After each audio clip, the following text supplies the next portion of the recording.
Halo El Warriors, kembali lagi di channel YouTube Dewan 12 dan kali ini kita bersama tamu spesial kita kembali, Bang Adam Muslim. Apa ini? Seram, seram. Dan semoga kali ini konten kita seru ya, sesuai dengan thumbnailnya. Sesuai dengan thumbnailnya, oke. So, Let's take The truth out.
nah kali ini kita akan membawakan sesuatu yang cerita legenda sebenarnya. Cuman lumayan berat. Beratnya seberat menanggung beban hidup sih. Nggak ada yang berat lah bang, masalah begitu. Apa beratnya sih? Nah, Oh itu yang berat. Gua kan ditanggung sama lu ya. Keren banget. Gua aja nggak ditanggung BPJS bang. Oke. Kalau ini akan aku bawakan secara cerita legenda aja ya, yang ada di literasi gitu. Tentang si Nona Ijo. Jadi kalau secara literasi yang aku baca, ini aku cuma nyampein kesimpulan aja. Karena kalau dibacain terlalu panjang, kalian bisa cari-cari sendiri. Si Nona Ijo ini sebenarnya asalnya dia adalah seorang anak dari kerajaan Sunda Pajajaran. Dia seorang putri cantik yang melarikan diri ke lautan setelah konon katanya diguna-guna sama ibu tirinya. Itu karena ya ibu tirinya ada kepentingan berarti ya di situ. Sehingga anak tiri ini diguna-guna supaya pergi dari kerajaan gitu. Ceritanya seperti itu. Dan pada saat dia nyampe di laut, dan tepatnya waktu itu emang di Laut Selatan. Kerajaan Sunda kan berada di sepanjang pesisir itu gitu. Kemudian dia tuh mendengar kayak bisikan atau mungkin bisa dibilang lebih ke intuisi kali ya. Bahwa masuk ke laut gitu. Jadi dia jalan terus dan habis itu malah dia seperti tiba di suatu kerajaan di bawah laut gitu. Dan di bawah laut itu ternyata dia seperti diadopsi dan menjadi pekerja di situ gitu. Dan jadilah dia punya pangkat di situ gitu. Dan di situ dia sembuh dari guna-gunanya itu. Maksudnya kayak efek dari santet mungkin atau guna-guna dari si ibu tiri itu tuh kulitnya jadi ada penyakit kulit gitu. Jadi entah itu bisul atau jadi bau atau segala macam, secara legenda seperti itu gitu loh. Pada saat dia dibawa ke kerajaan laut, dia sembuh dan dia menjadi cantik kembali gitu. Itu cerita legendanya seperti itu. Nah, ini Nona Ijo ini berbeda dengan ada lagi sebenarnya satu sosok yang di legenda itu sama kuatnya di Laut Pantai Selatan juga. Dan dia itu sosok yang jauh lebih tua sebenarnya dibanding si Nona Ijo gitu. Dan sosoknya ini sebenarnya lebih ke seperti entitas dewi gitu. Pernah dikenal sebagai Dewi Padi atau dan biasanya dipanggilnya itu Kanjeng Ijo gitu ya. Kanjeng Ijo.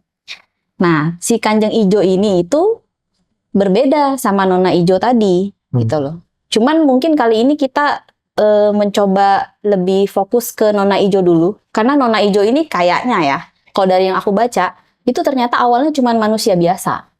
Cuman seorang putri dari kerajaan Sunda kan berarti gitu loh. Bukannya entitas atau sosok apalah gitu yang seperti si Kanjeng gitu loh. Kalau Kanjeng itu lebih ke kayak Dewi katanya gitu.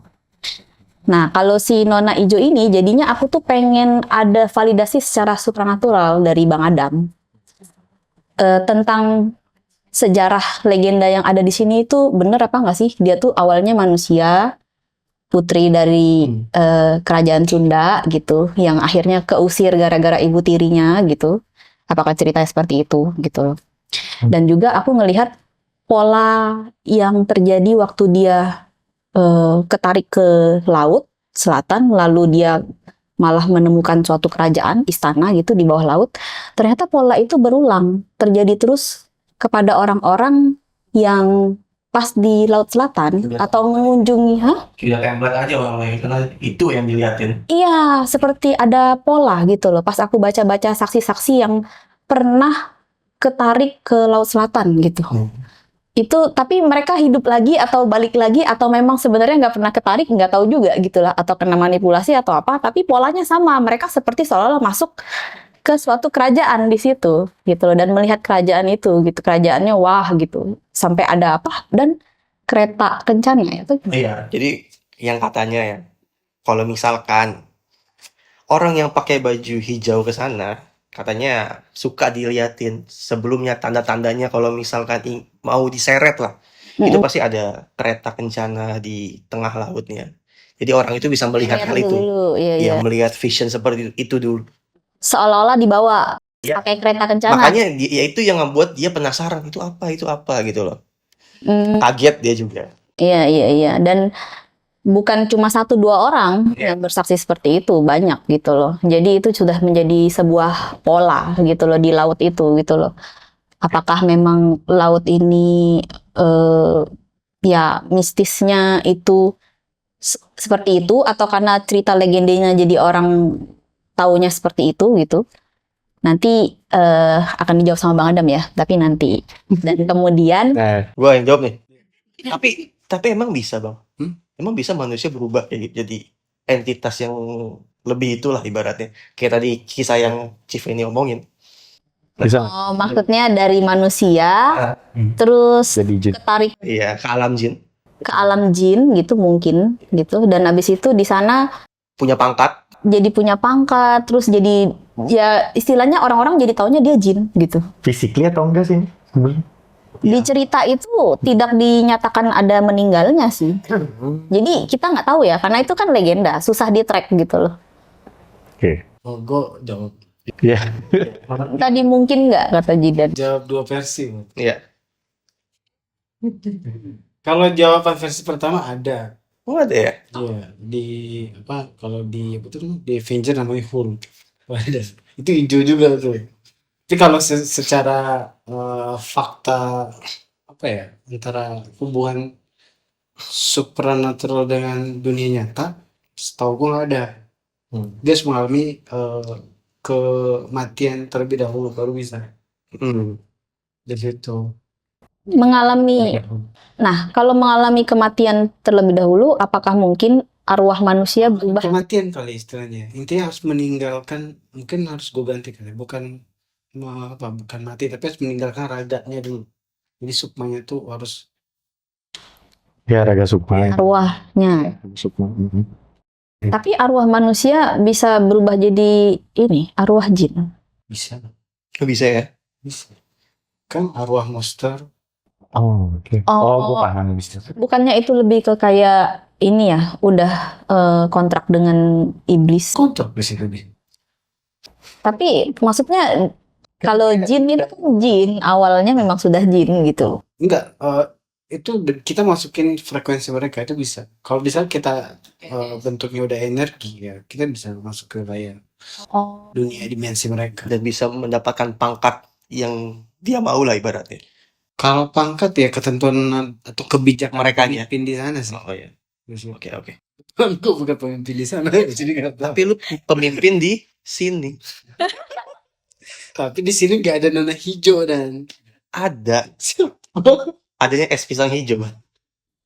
Kemudian gue menemukan cerita-cerita tentang si Nona Ijo ini. Jadi ternyata Nona Ijo ini sempat ada cerita di mana dia tuh berubah kepercayaannya menjadi Islam. Oh, mualaf. Nah, Nona Ijo ini ternyata mualaf, guys.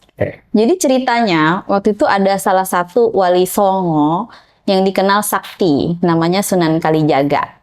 Nah, Sunan Kalijaga ini ceritanya apa ya? Bisa kita bilang mirip-mirip Bang Adam kayaknya. Dia bisa ilmu kebal diri gitu. Terus habis itu dia juga Gua bisa. Nggak bisa ya. Ralat dulu nih. Terus abis itu Sunan Kalijaga tuh juga bisa supranatural lah intinya. Dia praktisi ternyata gitu loh. Selain dia mengajarkan pengajaran Islam, tapi dia juga punya kemampuan indera keenam lah istilahnya. Dia mata batinnya kebuka dan juga dia bisa melakukan rogo sukmo gitu atau astral projection ya, rogo sukmo itu, ya kan? Nah, kemudian suatu hari di daerah pantai selatan tersebut terserang wabah penyakit sehingga dicurigai oleh Sunan Kalijaga kemungkinan ini wabah penyakit datang dari sang penguasa pantai selatan.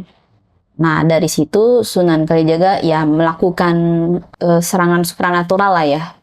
Lebih ke untuk mungkin supaya wabahnya berkurang gitu, wabah penyakitnya gitu. Dan pada saat mau melaksanakan aksi supranatural, Sunan Kalijaga itu mendapatkan pencerahan untuk mengkhatamkan Al-Quran terlebih dahulu. Sehingga pada saat dia melakukan itu, hal itu dampaknya ternyata untuk si Nona Ijo itu dikatakan sih memang kalah dan Nona Ijo jadi mau masuk ke Islam juga gara-gara hal itu gitu. Dan hal itu tidak bisa dibuktikan secara real karena memang itu cuma legenda cerita gitu loh, cerita Urban rakyat legend. lah gitu ya, urban legend gitu loh. Jadi mungkin di sini Bang Adam nanti bisa bantu gitu. Secara supranatural validasinya kayak apa tuh ceritanya kok si Nona Ijo jadi mau masuk Islam, bener nggak dia masuk Islam gitu loh. Kalau gue pengen kritis sih, Bang. Maksudnya kan ini cerita ini faktualkah atau mitos doang gitu maksudnya? Karena sebenarnya memang kalau di versi Islam emang ada dua golongan tentang jin ini. Ada yang kafir, yang memang ada yang muslim gitu. Jadi memang ada yang berjalan pada jalan yang lurus, menggunakan agamanya ke Tuhan, gitu ya, ajaran-ajaran dia ke ketuhanan, murni tapi ya, nggak ada lompatan gitu. Seperti layaknya manusia berarti ya. Seperti layaknya manusia, ada juga yang memang nggak sama sekali mengarah ke kalau yang kita pahami sebagai ke arah ke monster. Emang benar-benar keburukan aja sisanya. Jadi kayak emang ada paham itu. Tapi yang gue curigai Bang, ini kayaknya memang ada yang mencoba mengawinkan antara konsep ini gitu. Jadi seakan-akan mau mengamini dia menjadi mualaf kalau dia kisah ini. Karena ini gue nggak mendapati pemahaman ini ketika gue langsung bersama Jidan kemarin.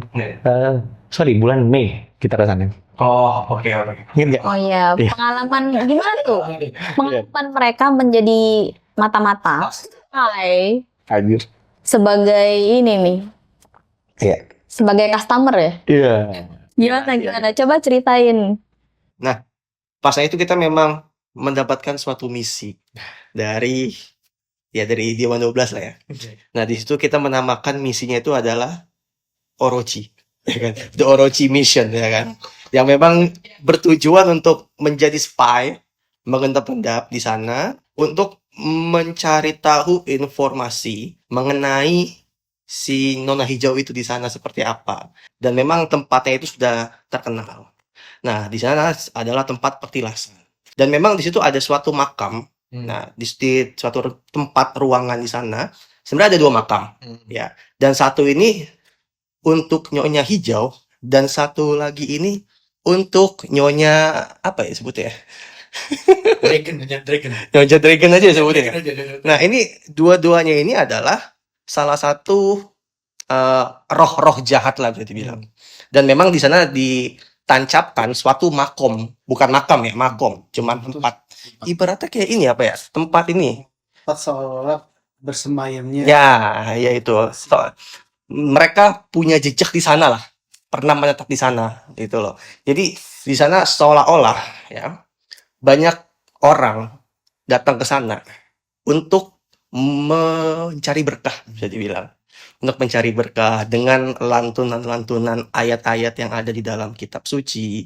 Tapi yang menjadi fokus kita pada saat mereka melantunkan ayat-ayat suci, salam-salam penghormatan kepada Tuhan, kepada sang nabi, tapi disisipkan suatu kata nama entitas tersebut. Jadi gini, ada juga ini sih sebuah tradisi di dalam Islam itu ketika ada orang yang memang suci ya kita mendoakan dia juga mendoakan orang yang udah meninggal gitu ya. Ya. Mendoakan dia juga untuk mendoakan orang-orang yang suci lah kayak para nabi, para sahabatnya. Salam. Jadi Kayak salam kan? kayak gitu. Ya, salam penghormatan ya. Ya, ada juga di kepercayaan yang lain. Oke. Nah, wilayah ini tuh lebih kayak kalau yang ini beda sih, meminta. Oh, tadi menyebutkan nama si adanya disisipkan itu? konsepnya udah masuk ke wilayah penyembahan. Oh, Itu yang berbeda. ada permohonan berarti. Nah, ada permohonan. Karena setelah dia melantunkan, jadi ada tadi kan ayat suci, nama-namanya disisipin, baru diberikan waktu untuk coba ucapin permintaan kalian. Nah, setelah itu ya. Oh, Nah, ada sesi itu. ada sesi itu. Sebenarnya kita masih ada videonya, cuma Ya, saya ada, Bu. iya cuman Gimana tuh? ya kita bisa gimana ya? Ini bisa ditampilkan, cuman ya sekali lagi kalau kita terlalu frontal pun urusannya sama hukum karena itu wilayah budaya. Jadi kita ya menggunakan ini sebijak mungkin untuk bagi orang-orang yang mau ke arah spiritual lulus aja gitu ya. Nah, jadi juga kemarin itu kita kan ngelihat hal ini tuh janji-janjinya bukan hanya itu doang tuh. Jadi janji-janji dari wilayah itu tuh bukan itu doang. Jadi Ada apa lagi? terkait wilayah-wilayah ekonomi, fame, itu semua dijanjiin lah. Bahkan keturunan, kesehatan, kesembuhan, Oke. gitu. Jadi wilayah-wilayah tadi semua kan. Nah udah gitu pangkat. Pangkat ya. Iya. Iya. Dia ada konsep itu di sana gitu di wilayah praktikalnya tapi ya. Kalau sejarahnya ya gua nih kelas tentang sejarah. Terserah itu. Yang bikin gue kaget satu, enggak. Kita baru sampai, udah disuruh mandi. Nah, lo berdua Kagak, gue gak mandi lah. Ngapain gue mandi? Kan ada sumur-sumur. Gimana? Mau mandi langsung, mau mandi. mau dimandiin, mau dimandiin bahasanya. Astaga. Dimandikan itu maksudnya tujuannya apa? Kalian ada nanya nggak? Oh, ada. Jadi di mandiin itu tuh katanya kita bisa menghilangkan penyakit, menambah kesehatan, membuka aura, menambah sensitivitas, menarik orang lain, apa gitu ya. Membawa perekonomian. Ya. Tapi Bang, kalau misalnya orang yang nggak paham gitu ya, datang ke situ terus langsung, oh iya mandi, oh iya ikut mandi gitu, langsung terjadi kontrak atau belum? Tergantung kalau dia Meyakini. si kliennya itu meyakini banget dan berharap banget terjadi. Oh, cuman dengan mandi itu? Ya, selalu dengan lantunan mantra atau doa yang ngarahnya ke situ. Kan biasanya kan diajarkan sedikit tata bahasa doanya. Iya, benar. Itu Bimbing. sebagai pengesahan di situ. Gak mungkin cuma mandi doang tuh nggak mungkin. Biasanya ada doanya, dipimpin doa biasanya. Dibimbingin itu, misalkan simile kete gitu. Bla bla bla bla. Oke, ya. Tergantung berarti ya. Tergantung berarti ya. Terus sempat ini kalian masang susuk ke Oh, itu kita langsung dipasang harga. Masang susuk di sini harganya segini, di titik ini harganya segini. Ya tahu. Iya. gitu. Terus ada ini bukti-bukti selebritis. Oh iya, Oh, disebutin ada si ini, si Anu, si Ono. Wah, dijelasin. Padahal itu gua tahu itu. Bahkan praktisi supernatural yang ada di YouTube ada beberapa disebutin kemudian. Kecuali Bambang ini. Lu gua kesana pakai masker ya. Jadi nggak ketahuan nih, Bang. Iya bang, banyak banget dia sebutin. Nih orang asal ngomong atau gimana sih? Sebagian ke benar. Kayaknya sih. Iya. Kan itu lucu sih. dia kayak ya menurut gua sih dia pasti tahu banyak kan orang yang masuk situ. Enggak, emang dia satu-satunya kuncen. Ya kuncen udah sama kuncen kemarin. Oke sih, cukup sih dari itu. Jadi nggak terjadi kontrak apapun antara kalian berdua. Enggak. Tapi kita pas balik kita ngewanti-wanti ya. Jadi kita ngapain ya? Kita diinin gak ya? Diikutin ya? Kita diini kayak dicek-cek ya tadi ya orangnya apa enggak ya? Gimana mereka Bang, aman nggak? Oh. Jadi untuk memvalidasi secara supranatural nih dari sejarah-sejarahnya mereka nih. Nanti kita butuh bantuannya Bang Adam di sini gitu loh. Oh terus ada satu lagi. Jadi gue menemukan cerita bahwa zaman dulu ada satu sultan yang memiliki indera keenam. Dia melihat si Nona Ijo melaksanakan ibadah haji di Baitullah Makkah Arab Saudi dengan menggunakan pakaian haji terjebak. Nah, Sultan ini juga mengatakan bahwa si Nona Ijo ini pergi ke Mekah untuk melaksanakan ibadah haji bersama penguasa alam lain di luar manusia. Dan si Nona Ijo terlihat di antara kerumunan manusia di padang Arafah. Dan konon katanya si Nona Ijo itu sampai ikut berubah nama gitu. Dengan nama yang islami. Hajah bla bla bla. Gitu. Nah, itu kita butuh validasi supranatural nih, Pak. Ya kemarin kita kan juga ngeliat tuh salah satu lukisan. Ya kan di sana kan juga ada yang menjual merchandise ya. Salah satunya lukisan. Nah, lukisan di sana itu ada lukisan dari si Nona Hijau ini memakai baju putih dan berjilbab. Jilbab putih, bener-bener pakaian jilbab Islami lah. Putih. Tapi itu Nona Ijo. Nah, hijau. Iya disebutin juga ya. Jadi memang di sana tuh mereka sudah banyak yang mengetahui bahwa si ratu ini, si Nona ini, ya sudah convert, sudah mualaf. Oh itu baru tahu sih sampai udah ada merchandise. Sudah ada. Berarti cerita ini tuh lumayan terkenal ya tentang ini. Di Shopee banyak. Ya makanya. Ketik Pesan. aja. Pesan, tuh pajang sini. Ketik aja. Tapi serius ya, di sana tuh yang jadi merchandise bahkan air laut. Serius. Tuh, air laut dibotolin. Oh tapi air laut emang Ada disumurin. Jadi ada air. Jadi sebutannya tuh kayak ada tempat mandi namanya itu sumur ya 7 warna atau 7 rupa atau 7 apapun lah itulah ya 7 malam 7 pagi kali terserah lah. Lupa gue namanya. Nah katanya itu yang mandi di situ kalau dia jadi ritual yang tadi gue omongin itu terjadi di sumur itu. Okay. Sumur ini sebenarnya airnya air laut. Nah tapi kita tuh nggak boleh bawa, kalau mau bawa tuh itu harus ada souvenir. Tadi gimana Bang? Belum dijawab yang Bang Adam. Tadi pertanyaan lu tuh. Iya, nah ini aku tahu nih sebenarnya belum tentu kita bisa ketemu validasi supernatural lah ya, Bang ya. Karena rencananya kita mau terutama itu asal frekuensi. Metodenya gimana nih? Lu tadi bilang soal ada salah satu sultan ya yang menyaksikan bahwa si Nona nih Ibadah haji. ibadah haji. Itu. Fix gue resign ya.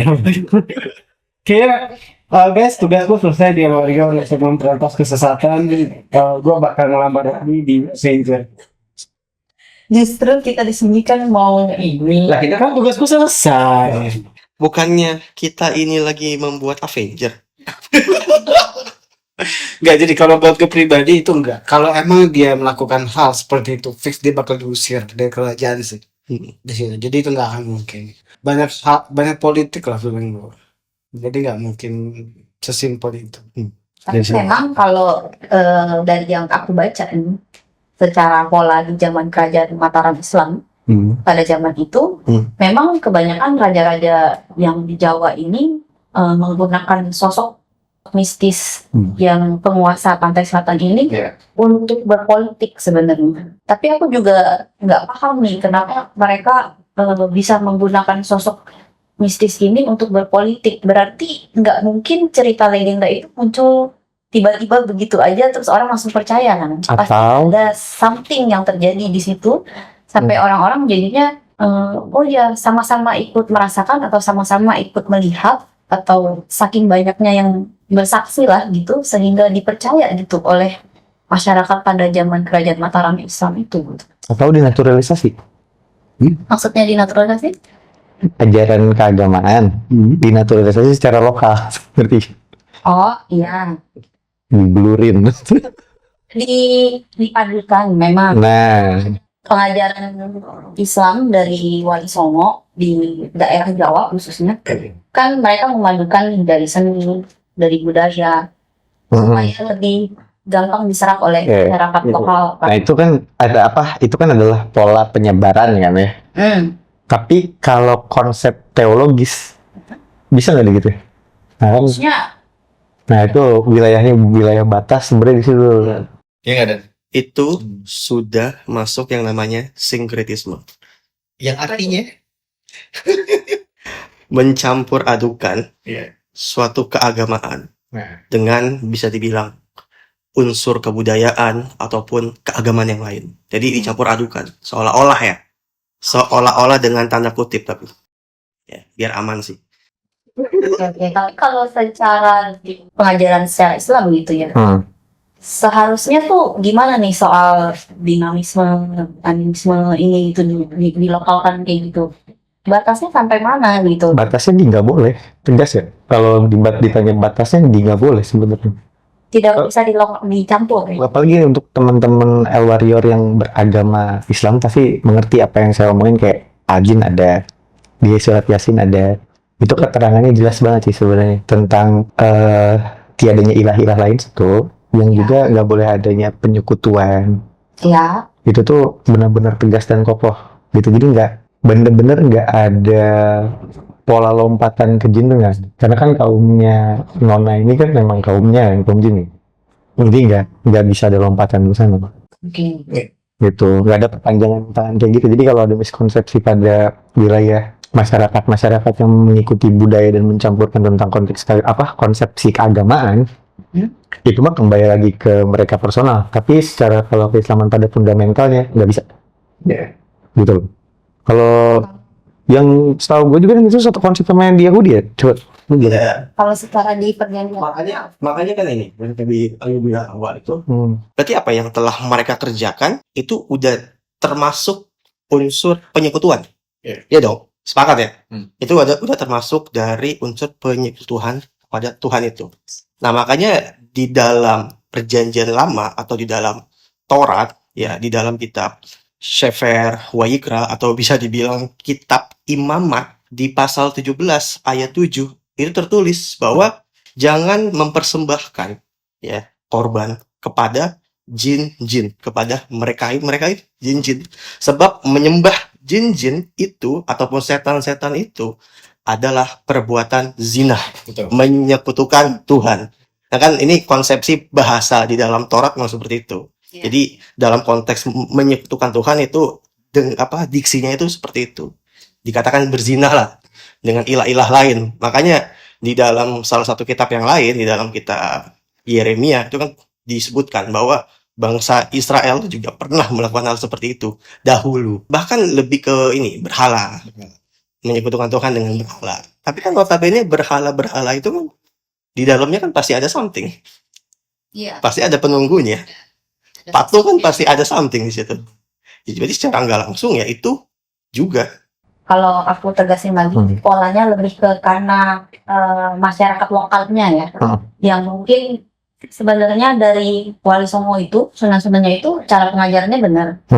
Memang harus dibawakan secara lokal gitu, dari budaya akan supaya lebih mudah diserap gitu. Cuman secara masyarakatnya mungkin karena kecampur aduk sama legenda dan penyajian, jadi kesebarannya jadi ya macam-macam gitu ya. Tapi itu adalah hal yang fatal menurut gua. Di lain sisi dia menyembah Tuhan yang esa, tapi dia juga menyembah al-jin. Jin itu sangat fatal menurut gua. Gitu ya Bang. Kalau gitu sekarang biar Bang Adam nggak ngantuk, kita mulai aksi nih Bang. Udah. Metodenya gimana nih Bang? Ini tadi mau nyari konten yang nyantai ya. Nggak ada. Premisnya udah berat, jadi tinggal lu makan. Kalau gini, kalau misalnya kita mau nyari tahu tentang sejarahnya si Nona Ijo, yang apakah dia itu memang sebenarnya tadinya manusia, putri dari kerajaan Sunda gitu. Itu gimana Bang? Ada kemungkinan yang bisa kita dapatkan nggak validasi secara supranatural? Ya mungkin kita harus ngecek ke sana langsung kali ya, sambil cari tahu. Gue coba bertanya secara sopan dan santun di sana. Untuk mencari informasi Nggak percaya. gitu. Iya. Nanya Biasanya suka bersosial gue. Keren. Warga-warga sekitar untuk mencari informasi yang bisa tervalidasi dan justifikasi lah bahwa itu benar apa adanya gitu. Gitu. Biasanya mereka juga tahu gue tuh. Jadi kita langsung asal frekuensi ke sini ya. Oke. Ini setahu aku emang tempat nongkrong si pangeran. Jadi kita akan ke pantai tersebut lah untuk astral frekuensi ya.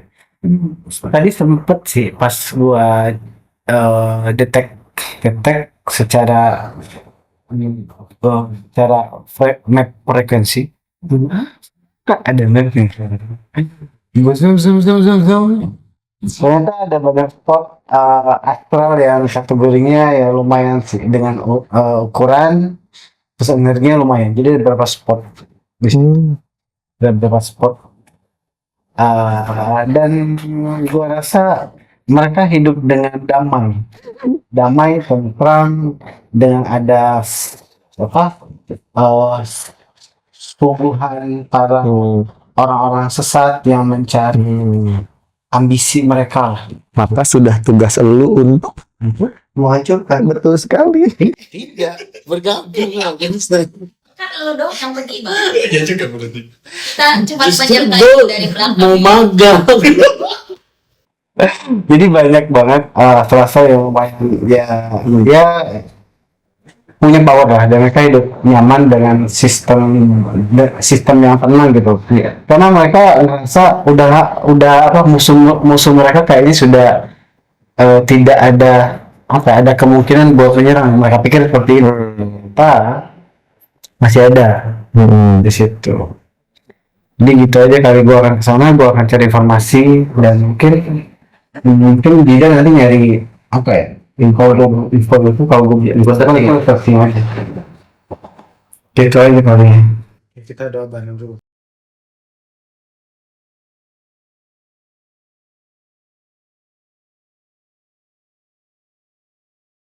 Ini makanya gue tahun deh.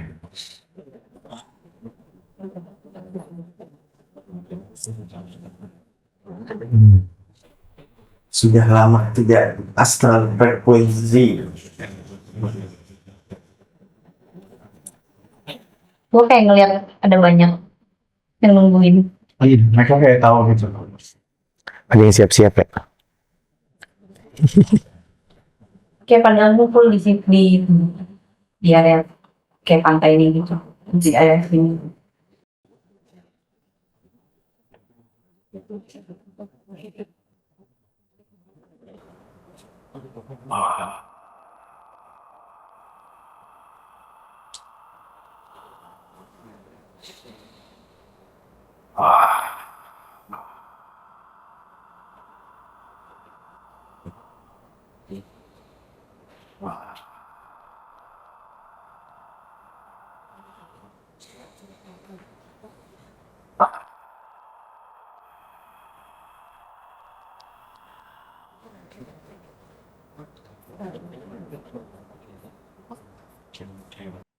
Oke.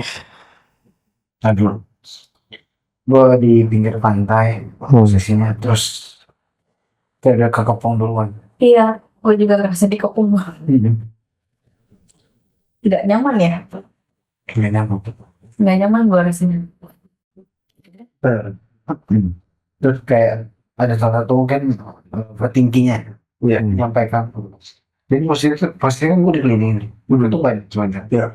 Kalau dilihat-lihat sih ada yang gue lihat sih baru puluhan ya. Cuman kalau gue perhatiin lebih jelas lagi di belakang lagi ada pasukan lagi ada banyak. Sampai sih Mang. Jadi Tahu berarti ya. si petinggi ini menyatakan bahwa kayak dia tuh kayak udah tahu gua terus dia bilang kayak gini intinya kayak hey cucunguk katanya gitu hey cucunguk biarkan semua ini apa berjalan semestinya gitu kan berjalan semestinya mengikuti apa ya, keadaan gitu loh. Oh memang orang-orang ini butuh ditolong gitu, butuh ditolong, dan mereka sendiri yang datang, bukan kita yang memanggil mereka, mereka sendiri yang datang di situ. Jadi biarkan mereka apa ya, mengikuti jalan kami.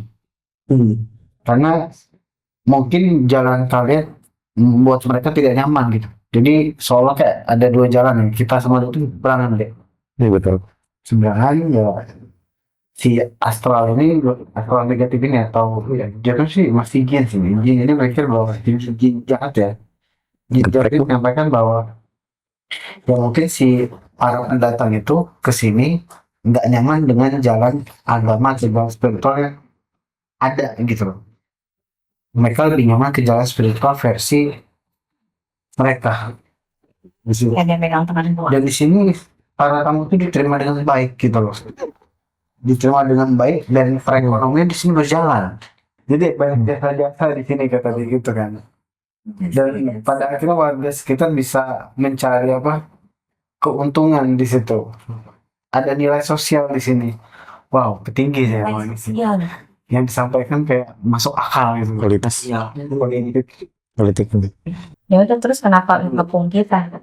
Dia kayak mengeluarkan sebuah surat, tapi agak hitam suratnya. Terus ada, kalau yang disampaikan agaknya jaraknya agak jauh nih. Dia tuh kayak ngasih surat itu, surat menyatakan bahwa Itu perjanjian ya. perjanjian dengan siapa ya? Piagam lah ini gitu. Nah, gua nggak tahu Bi. Seolah-olah kayak perjanjian untuk tidak saling mengganggu gitu. Ini nggak benar sih perjanjian. Siapa nih? Gua nggak tahu nih, ini surat apa nih? Ini suratnya kelihatan kayak bulikan. Perjanjian sama siapa ini? Kita nggak di bawah si orang yang berjanji ini kok. Iya, itu surat antara siapa dan siapa. Bangsawan bangsa, gue tegasin ya, gue nggak ikut campur atas surat perdamaian ini. Nggak, mau dibuat siapa, mau ditandatangani siapa, dicap sama siapa, diakui sama siapa, kita nggak ada yang campur di sini.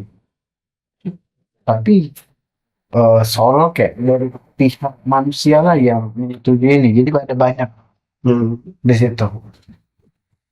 Iya. Iya gue ngerti maksudnya bu.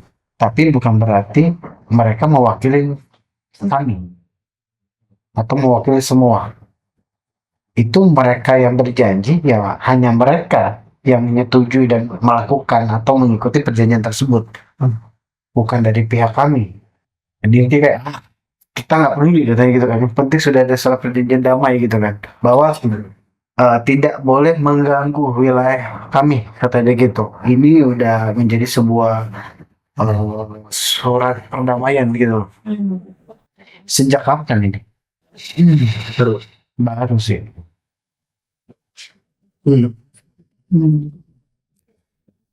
Kalau baru itu dari pejabat wilayah atau Mungkin ya, gue nggak tahu. Kayaknya tinggi wilayah? ya orang buat sih Orang penting. sesat ya. Orang penting sih. Orang penting. Orang penting. Itu aja. Jangan pakai mau Orang penting. Orang penting. Terus kalau lu melanggar lu tempat ini katanya, gua akan menghadirkan bencana buat kalian katanya gitu. Silakan Dengan senang hati. dengan senang hati. Bencana apa yang bisa dihadirkan? Mega Rush. Entah gitu ya. Alamiah ya. Dan ya itu dong.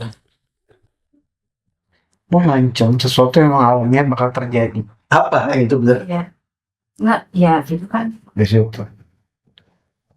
Itu bukan kuasa kalian bodoh. Terus katanya dia harus tahu. Hahaha, kalian tidak tahu kan? Kalian tidak tahu. Kita punya sebuah hewan di dalam laut sini yang bisa menggoyangkan itu semua katanya gitu. Buset. Hewan Oke. apa? Oh, hewan itu. Jujur ya enggak. Gue nggak peduli lo mau ngomong apa, kayak mau ngomong apa sih. Enggak peduli sih. dia nggak kesel kan, dia lagi nyari akal nih, kelihatan dari ekspresi wajahnya. Terus dia agak ngebisikin temannya gitu. Iya, Hmm. terus temannya, wah ini kan konsepnya ada diskusi nih. Temannya terus ngomong kayak gini, "Eh, terus eh, Anda untuk apa ya? Untuk berdamai dengan kita, apa yang bisa kita lakukan gitu Pak? Apa yang Anda mau gitu?"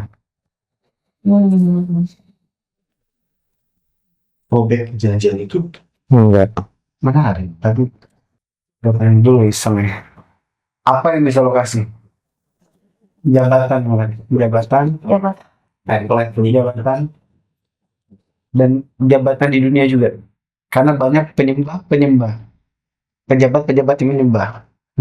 Dan mereka punya link situ.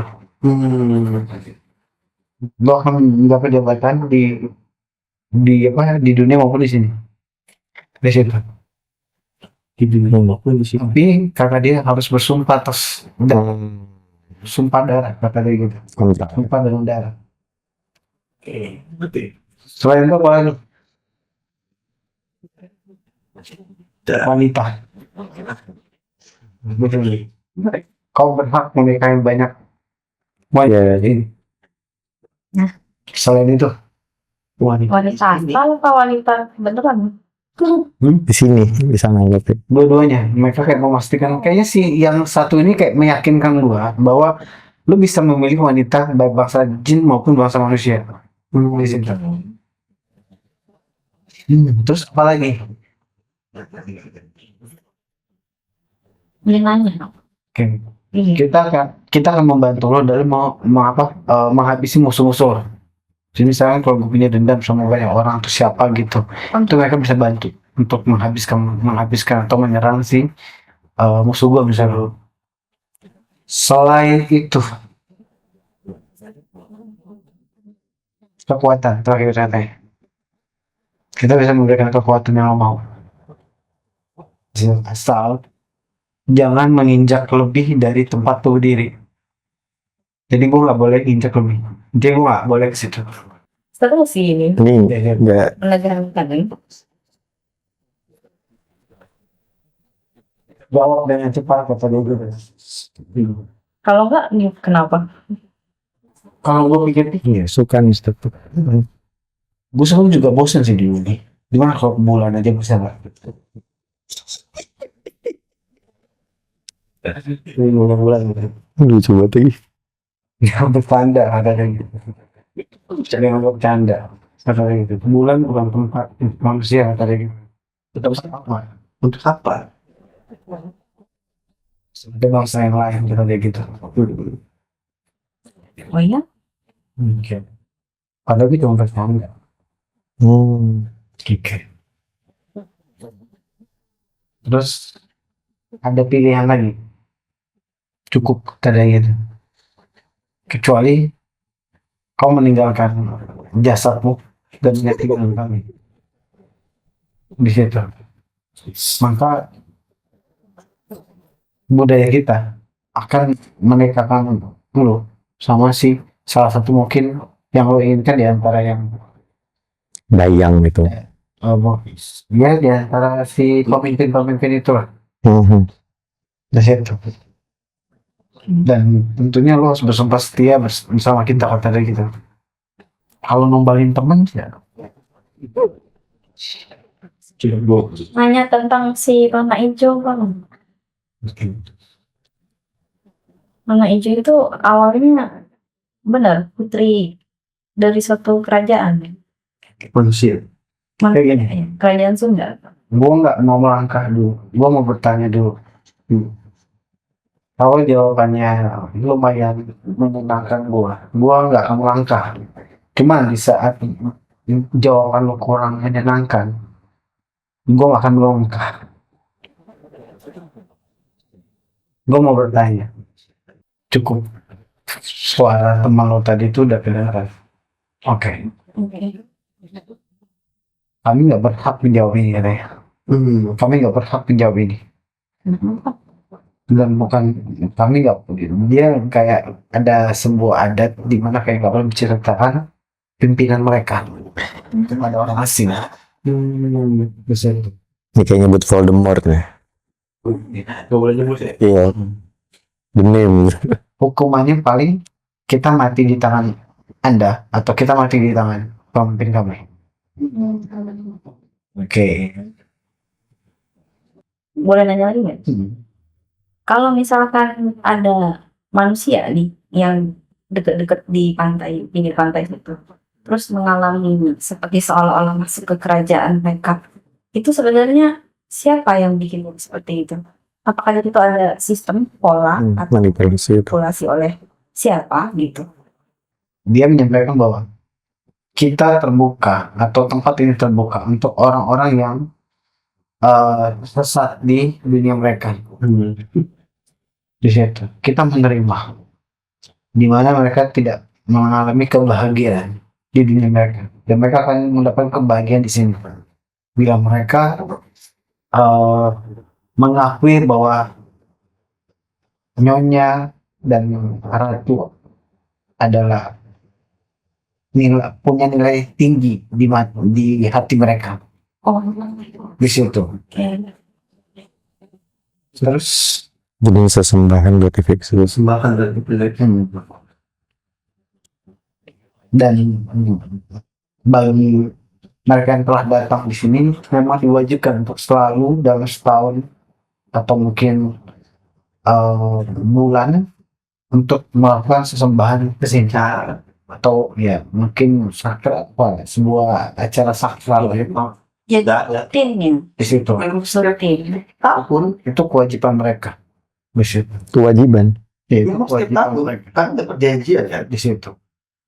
Oh, jadi bagi yang udah pernah masuk ke kerajaan itu tuh istilahnya memang sudah terdaftar di situ. Gue ngerti sih. Iya.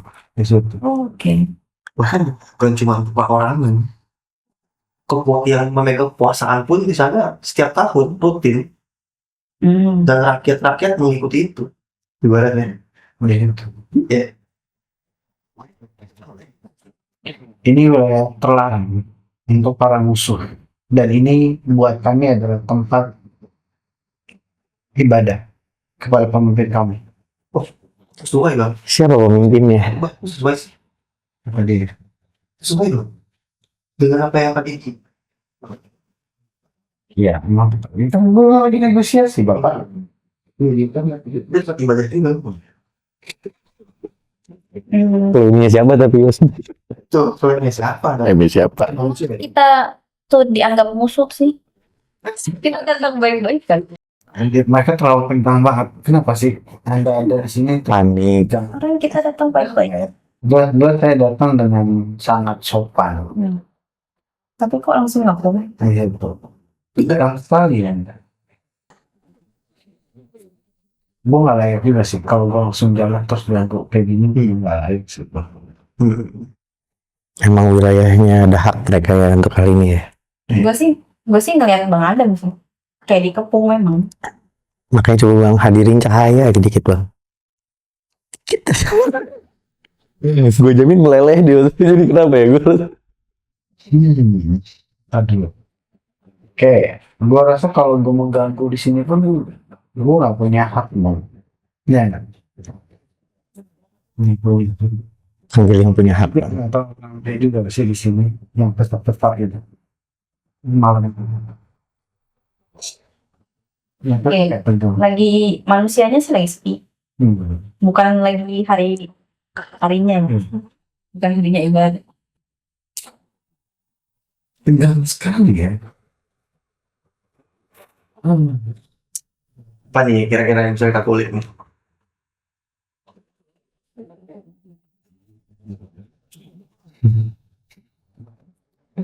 Gue baru melangkah setelah melangkah aja mereka langsung kayak bersiul Siaga.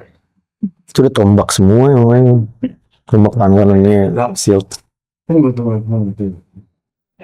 gue mau tanya kenapa gue jadi kenapa kan jadi panik udah terjamnya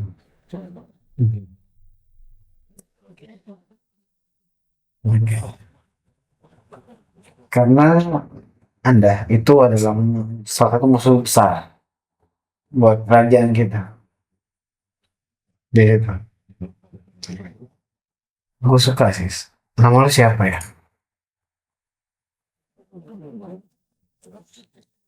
Itu terlalu nama yang umum. Gue mau nama asli. Asli. Nama jinnya gue apa? Jangan pakai nama manusia. Nama jin.